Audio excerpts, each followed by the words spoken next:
If you become like God, you can read His thoughts. And if you do not, you will find the inspirational perception of truth impossible. You can never become a great man or woman until you have overcome anxiety, worry, and fear. It is impossible for an anxious man, a worried one, or a fearful one to perceive truth. All things are distorted and thrown out of their proper relations by such mental states, and those who are in them cannot read the thoughts of God.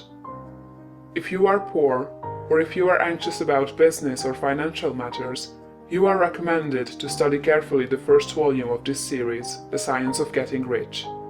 That will present to you a solution for your problems of this nature, no matter how large or how complicated they may seem to be. There is not the least cause for worry about financial affairs. Every person who wills to do so may rise above want, have all he needs, and become rich.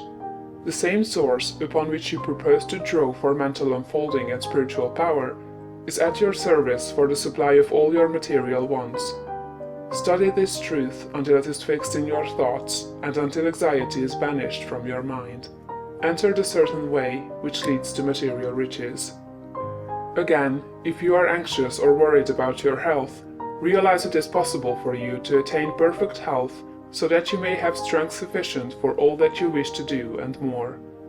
That intelligence that stands ready to give you wealth and mental and spiritual power will rejoice to give you health also.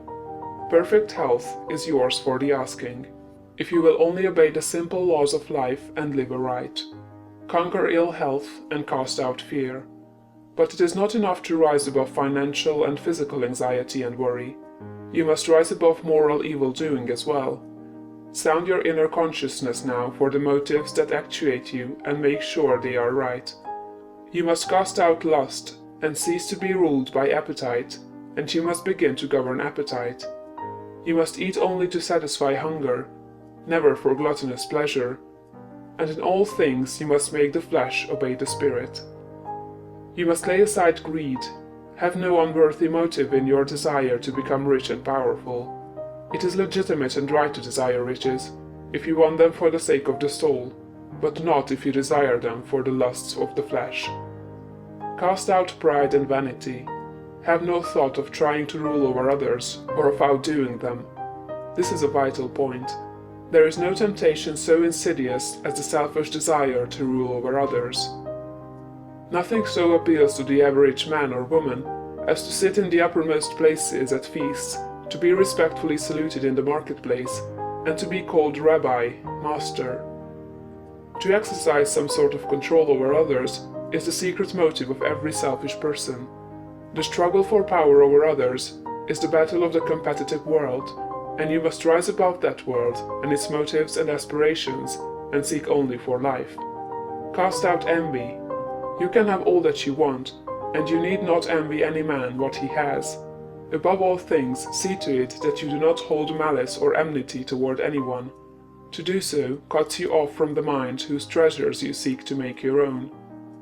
He that loves not his brother loves not God. Lay aside all narrow personal ambition and determine to seek the highest good and to be swayed by no unworthy selfishness. Go where all the foregoing and set these moral temptations out of your heart one by one, determined to keep them out. Then resolve that you will not only abandon all evil thought, but that you will forsake all deeds, habits, and courses of action which do not recommend themselves to your noblest ideals. This is supremely important. Make this resolution with all the power of your soul, and you are ready for the next step towards greatness, which is explained in the following chapter.